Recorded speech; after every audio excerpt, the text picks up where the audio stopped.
قوة إلا بالله العلي العظيم. أعوذ بالله من الشيطان الرجيم. بسم الله الرحمن الرحيم. الحمد لله الذي لا يبلغ مدحته القائلون ولا يحصي نعماءه العادون ولا يؤدي حقه المجتهدون الذي لا يدركه بعد الهمم ولا يناله غوث الفتن الذي ليس لصفته حد محدود ولا نعت موجود ولا وقت معدود ولا عجل ممدود. فطر الخلائق بقدرته ونشر الرياح برحمته ووطد بالصخور ميدان الأرض. الصلاة والسلام والتحية والإكرام النبي الموجد ورسول المصدق سمع في السماء أحمد وفي الأرض بالقاسم محمد صلى محمد وعلى أهل بيته الطيبين الطاهرين المعصومين المنتخبين المنتجبين وعظم الله عنهم الرزق وطهرهم تطهيرا. صلى على محمد. بسم الله الرحمن الرحيم. قال الله تبارك وتعالى في القرآن الحكيم وهو أصدق القائلين وقوله الحق. بسم الله الرحمن الرحيم. إنما يريد الله ليذهب عنكم الرجس أهل البيت ويطهركم تطهيرا.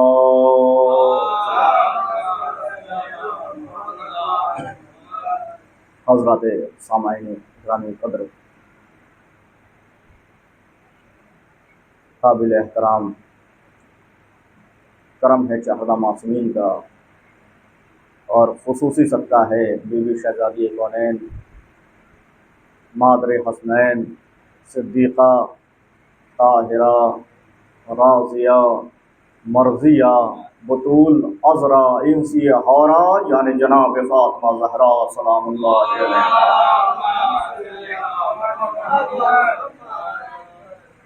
قرآن حکیم فرقان مجید کہ جس میں ذرہ برابر کی شک و شبہ کی گنجائش نہیں ہے، کیونکہ یہ کلام اللہ ہے، اللہ کا کلام ہے، جس کے آگے تمام کلام پست نظر آتے ہیں. یعنی اگر کلام کو دیکھا جائے اور کلام کی منزل دیکھی جائے تو آپ کو بہت سارے کلام دنیا میں ملیں گے، بہت ساری گفتگو دنیا میں ملے گی، بہت ساری کتابیں دنیا میں ملیں گی، لیکن ان کی کوئی حیثیت نہیں رہے گی، اس لیے کہ کلام کی کوئی حیثیت نہیں ہوتی. آج ہم کچھ بول رہے ہیں، کل کچھ بولتے ہوئے نظر آتے ہیں. یعنی انسان دھیرے دھیرے اپنے آپ کو مرتب کرتا ہے، اپنی زبان کو صحیح و سالم کرتا ہے. پہلے زبان میں لکنت تھی، آج وہ دور ہے کہ زبان سے لکنت ختم ہو گئی. تو یہ کیا ہوا؟ یہ کلام میں تبدیلی آ گئی. پہلے مذکر کہتے تھے، اب مذکر کہہ رہے ہیں. تو کیا ہے؟ یہ کلام میں تبدیلی آ گئی. تبدیلی کیسے آئی؟ کہا کہ جیسے جیسے زمانہ گزرتا ہے انسان کوشش کرتا ہے کہ اس کے کلام میں تبدیلی آتی رہے. تبدیلی آتی کیسے ہے؟ کہا تبدیلی علم کے ذریعے آتی ہے، معرفت کے ذریعے آتی ہے. اگر علم ہے، انسان دھیرے دھیرے علم کی طرف قدم آگے بڑھا رہا ہے تو اس کے کلام میں بھی تبدیلی نظر آتی ہے. لیکن تمام کلام ایک طرف، لیکن اللہ کا کلام ایک طرف. کہا کیوں؟ کہا تمام کلام میں تبدیلی ہو سکتی ہے لیکن کلام اللہ میں کوئی تبدیلی نہیں ہو سکتی. جس طرح سے 1400 سال پہلے کلام خدا تھا، اسی طریقے سے آج بھی کلام خدا ہے. ذرہ برابر بھی رد و بدل نہیں ہے، زبر و زیر کا رد و بدل نہیں ہے، نقطے کا کوئی بدل نہیں. جیسے خدا کا کلام اس وقت موجود تھا ویسے ہی خدا کا کلام آج بھی موجود ہے. اس کا مطلب کہ تمام کلاموں میں سب سے بڑا کلام اللہ کا کلام ہے. اسی لیے علم حاصل کرو، تمام چیزوں کا علم حاصل کرو، لیکن کلام خدا کا علم ہونا واجب ہے اور ضروری ہے، کیونکہ یہ وہ کلام ہے جو کبھی ختم نہیں ہو سکتا. تو قرآن مجید اور فرقان حمید، اس میں اللہ ارشاد فرما رہا ہے کہ انما یرید اللہ لیذھب عنکم الرجس اہل البیت ویطہرکم تطہیرا۔ یہ صلی علی محمد والے، یہ قرآن کی آیت اللہ نے جو قرآن مجید میں رکھی، یہ جناب فاطمہ زہرا سلام اللہ علیہا کے شان میں نازل ہوئی۔ آپ دیکھیں کہ جتنی بھی آیتیں اہل بیت کرام کے شان میں نازل ہوئی، اس مرکز کا نام جناب سیدہ ہے۔ اس مرکز کا نام، اس آیت کے مرکز کا نام جناب سیدہ ہے۔ کیونکہ آپ دیکھیں کہ جب آیت تطہیر نازل ہوئی، اسی آیت کو آیت تطہیر کہا جاتا ہے، جب آیت تطہیر نازل ہوئی، ایک صلوات پڑھیں محمد والے محمد صلی علی محمد، جیسے ہی آیت تطہیر نازل ہوئی تو جبریل امی نازل ہوئے۔ نازل ہونے کے بعد کہا پروردگار اس چادر کے نیچے کون افراد ہیں، کون ہستی ہیں، کون لوگ ہیں؟ اللہ نے کہا جبریل اس چادر کے نیچے ہم فاطمہ و ابوہا و بالوہا و بنوہا، یعنی فاطمہ ہے، ان کے بابا، ان کے شوہر، ان کے بیٹے۔ آپ دیکھیں کہ ہونا تو یہ چاہیے تھا کہ کیونکہ جب تعارف کا معاملہ آتا ہے، تعارف کی منزل آتی ہے، تو ہمیشہ رشتوں کا تعارف گھر کے کسی بڑے سے کیا جاتا ہے۔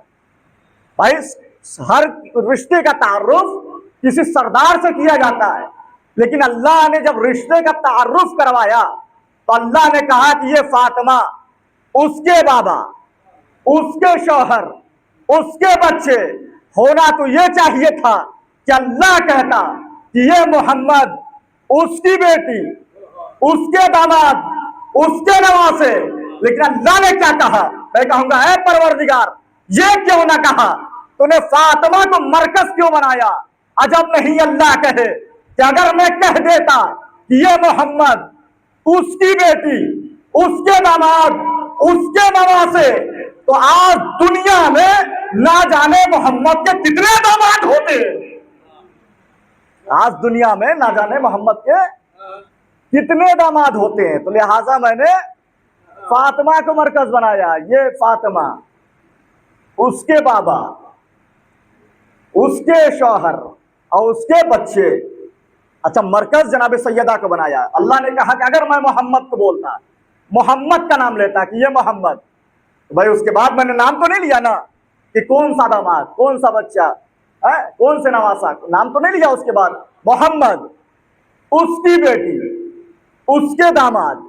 اگر محمد کا نام لیتا، غور کریں، اگر محمد کا اللہ نام لیتا کہ محمد اس کا داماد، اس کی بیٹی، اس کے نواسے، تو لوگ یہ کہہ دیتے ہیں کہ وہ والا داماد، لوگ کہہ دیتے ہیں وہ والی بیٹی۔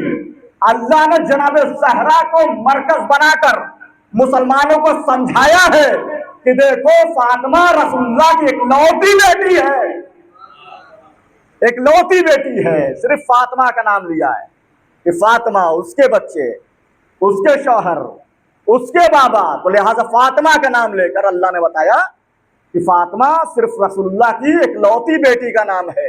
اگر اور بیٹیاں ہوتی تو اللہ اور لوگوں کا بھی نام ضرور لیتا۔ تو لہٰذا اللہ نے کیا کہا؟ اللہ نے فاطمہ کے ذریعے سے تعارف کروایا، فاطمہ کے ذریعے سے پہچان کروائی۔ ہونا تو یہ چاہیے تھا کہ سردار، جو سردار ہوتا ہے، اس کے ذریعے تعارف کروایا جاتا ہے، لیکن اللہ نے کہا کہ یہاں پر کوئی ایک سردار نہیں ہے، یہاں جتنے ہیں تمام کے تمام سردار ہیں۔ بھائی محمد نبیوں کے سردار، علی سید الاولیاء، حسن اور حسین جوانان جنت کے سردار، بی بی سیدہ سیدۃ نساء العالمین۔ اللہ نے کہا کہ اگر ایک سردار ہوتا تو میں اس کو مرکز بناتا۔ یہاں تو سارے سردار ہی سردار نظر آ رہے ہیں، سارے سردار ہی سردار نظر آ رہے ہیں، اور فاطمہ ہے طہارت کی سردار، تو لہذا فاطمہ کو مرکز بنایا ہے۔ نگاہ قدرت میں اگر طہارت، کیونکہ آیت تطہیر نازل ہوئی ہے نا، آیت تطہیر نازل ہوئی، تو جناب زہرا نگاہ قدرت میں سب سے طاہر خاتون کا نام ہے. تو اللہ نے جب طہارت کی منزل دیکھی تو جناب سیدہ کو مرکز بنایا کہ جناب سیدہ طہارت کی مرکز ہے. طہارت کی مرکز اس لیے ہے، یہ صرف مرکز طہارت نہیں ہے بلکہ مرکز نبوت بھی ہے، اب مرکز امامت بھی ہے. اب 3 رشتے ایک ساتھ رکھا اللہ نے. آپ دیکھیں آیت تطہیر میں بھی 3 رشتے، بھائی فاطمہ کے بابا، فاطمہ کے شوہر، فاطمہ کے بیٹے. آیت تطہیر میں 3 رشتے. آیت مباہلے میں چلے جائیے وہاں بھی 3 رشتے. آیت مودت میں چلے جائیے وہاں بھی 3 رشتے.